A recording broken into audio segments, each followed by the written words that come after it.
The National Cattlemen's Beef Association has now developed what it has called a digital command center. By the way, I'm not going to keep doing little air quotes for every species term because there's a whole lot of them, but it is there in spirit. Now, funded by the USDA's Beef Checkoff, which is a marketing and research program designed to increase the demand for beef in the US and abroad, this Denver facility is a sophisticated online monitoring system that tracks media outlets and social media for more than 200 beef-related topics. A recent Cattlemen's Beef Board mailer sent to ranchers touts that the space looks like a military operations center combined with the TV section at an electronics retailer. And it alerts members of whenever there's some sort of story or online chatter that rises above a certain threshold. Now, this command center, which received over $742,000 in checkoff money for fiscal year 2023, tracks public conversations around beef's impact in real time, deploying talking points, media statements, fact sheets, infographics, videos, and various digital assets in an attempt to shift the terms of the conversation. Now, the existence of such a place is, of course, unethical, and it is a very telling thing that the industry has resorted to doing this, telling in that it shows just how lacking this industry is in genuine, enthusiastic support, that people are not just organically rising up to sort of set things straight or whatever, largely because the facts do not support such a thing. You know, the animal rights movement is comprised of a lot of very passionate people. It's a small segment of society of people who are very passionate. So typically, when some sort of criticism is out there in the social media sphere about the industry, about factory farming, there ain't no war room out there deploying vegans to go and talk about it. They do so organically. Good times. Though for some, perhaps those good times are not as good as living out your G.I. Joe military fetish. Why does this place have to look like that? Like this command center with all these digital readouts. You could just as easily look at it on your phone. You can monitor, you can have various screens up where you're sort of monitoring Facebook or whatever you're doing here.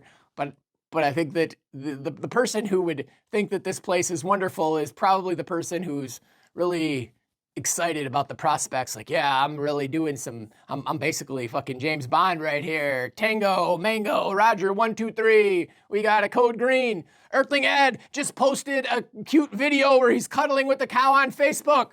All units activate. This industry command center is staffed 24/7 with personnel redundancies built in to make sure that there's always somebody watching. So there is always at least two people, multiple people who are monitoring what's going on with media, what's going on with social media. So the next time when Farmer Dan the Man, MAGA69 at AOL.com immediately chimes in on your 3 a.m. post, now you know. Which brings me to the grossest human of the day by the name of Frank Mitloehner. He is something of a mastermind overseeing beef industry spin. He's a UC Davis animal scientist and the director of the Clarity and Leadership for Environmental Awareness and Research Center, also known as the CLEAR Center at UC Davis. He is also just an all-around edgelord. All right, this guy is all over Twitter all day, every day. He's tweeting about some one-off instance where vegan parents are neglecting their babies. He is held up by media and trade groups as some sort of neutral scientist without conflicts of interest, of which there are, in fact, many. This guy is funded heavily by the industry, as is this CLEAR Center that he is overseeing. And in his own words, he says the primary goal of the CLEAR Center is to advance sustainability in animal agriculture. Now, notice the framing here. His premise is to defend this industry, not to look into sustainability, what does society need, et cetera, but he wants this industry to not only exist, but in his own words, to advance. Flies in the face of reams of evidence stating that phasing out animal agriculture is our best and most immediate chance to reverse the trajectory of climate change, flies in the face of a landmark study in the peer-reviewed journal Science, which found that every kilogram of beef consumed adds a whopping 99.5 kilograms of CO2 equivalent greenhouse gases to the environment on average, which was the most climate damaging food studied, and it was not even close. Now imagine what would be the response if a supposed, say, climate scientist spoke out glowingly of advancing the sustainability in the coal industry.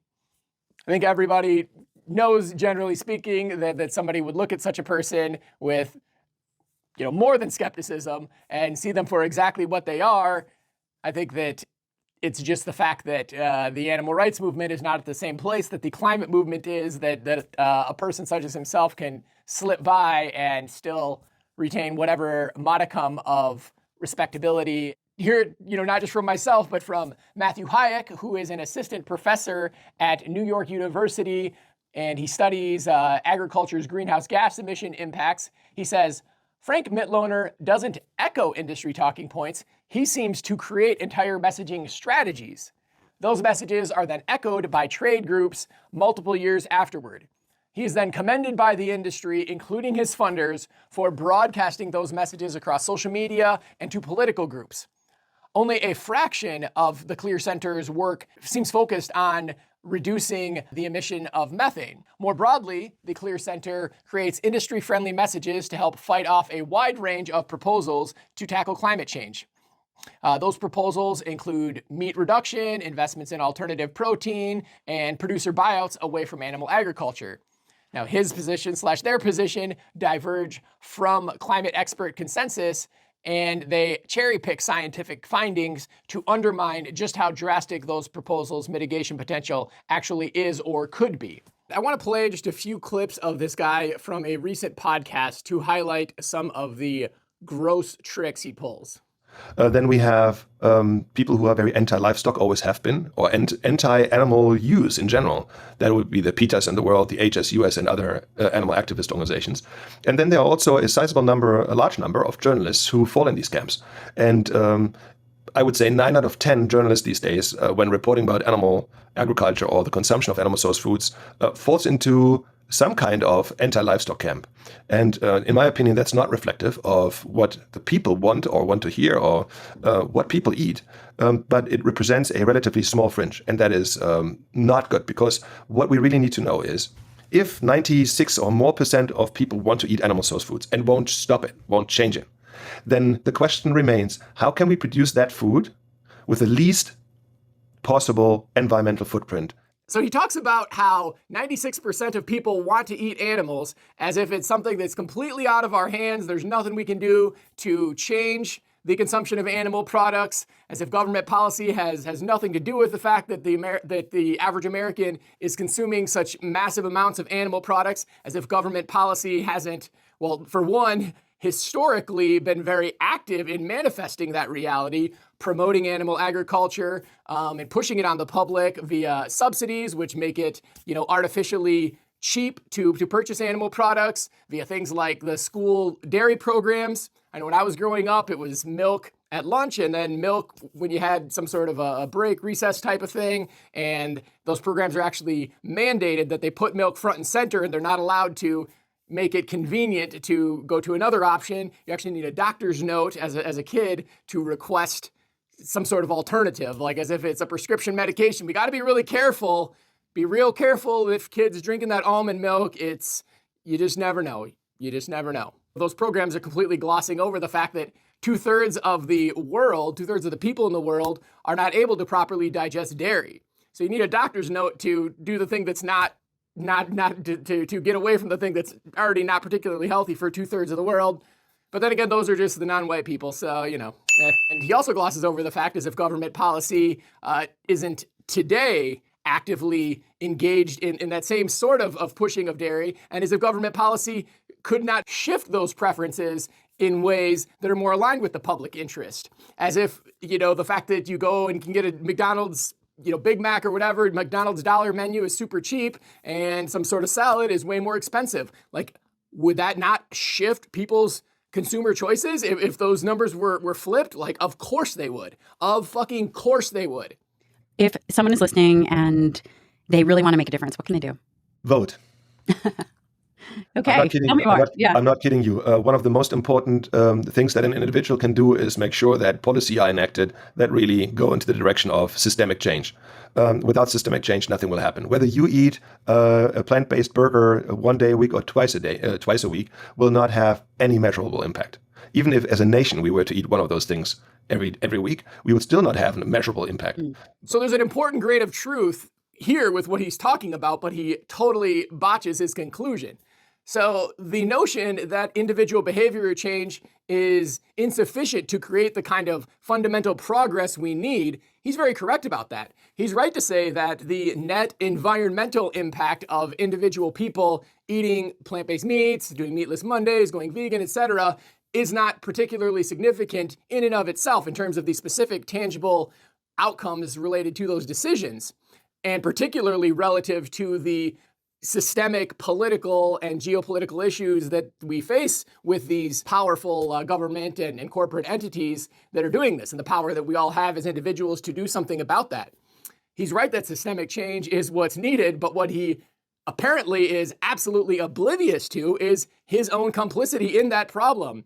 I think it's actually pretty common sense to think that a good place to start in terms of systemic change within our food system would be to not have the government putting its finger on the scale and propping up specific politically entrenched industries and stifling criticism, stifling competition, doing so with taxpayer funds to pay off whatever so-called scientist might come along to actively promote an industry, as opposed to actively promoting a public interest objective, like sustainability, like animal welfare, food security, et cetera, et cetera.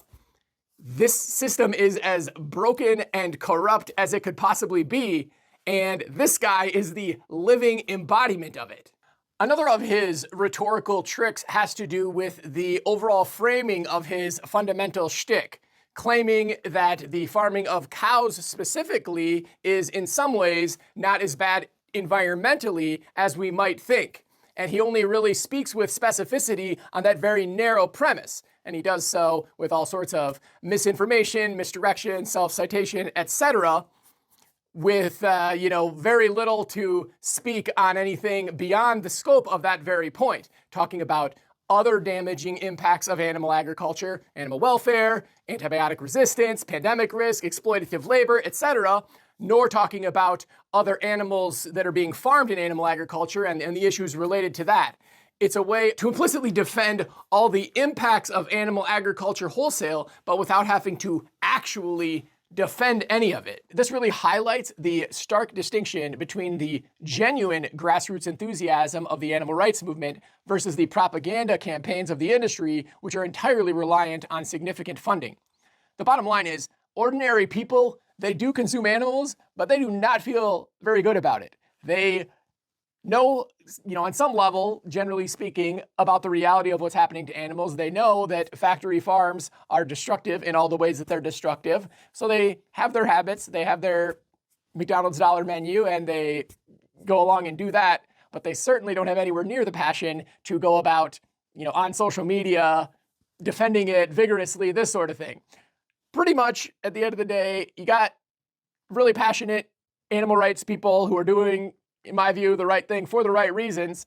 On the other side, you basically have two categories of animal rights haters. You're either getting a six-figure salary or you have like 80 IQ. The people you have are your like bacon trolls who have nothing of substance to say, and you can kind of see what's going on there, and you're just like, all right, bro, I kind of want to dunk on you, but I kind of feel a little bit bad for you, so mostly I'm going to ignore you. And then if you see the bacon trolls that kind of have their stuff polished up a little bit better, well, that's probably somebody chilling out in the military bunker wearing their, battle fatigues from when they were in the National Guard 20 years ago and really doing something real good for society, whatever kind of story they got in their head. Now, I do want to make a side note here that the online animal rights movement is a force, as I've described here, but its power is limited in that it generally does not meaningfully translate to real world political action, such as, geographically concentrated efforts, including organizing, outreaching, and voting in support of animal rights policy. Basically, what you have is, 1% of the population or whatever the, really passionate animal rights people are. Well, that sliver of society is spread fairly evenly throughout the world. So people are chiming in. You might raise a good point, get somebody to kind of think about something, whatever. But that doesn't have the degree of political pressure in any particular area, because again, in whatever particular area geographically you're located, you just have a very small, small presence of people who are actually going to be politically active. And that sort of concentrated political effort is where real grassroots power lies and where real meaningful policy change is possible. In my view, that's what should be the ultimate strategy of animal rights activists, and it certainly is for us with the Animal Pill platform here. So that's something that I think that over time I will intend to become increasingly pushy about, but we'll save that conversation for later. For now, let's push our message out to the public online and name and shame the GHG gurus of the world, and that is a very good place to start.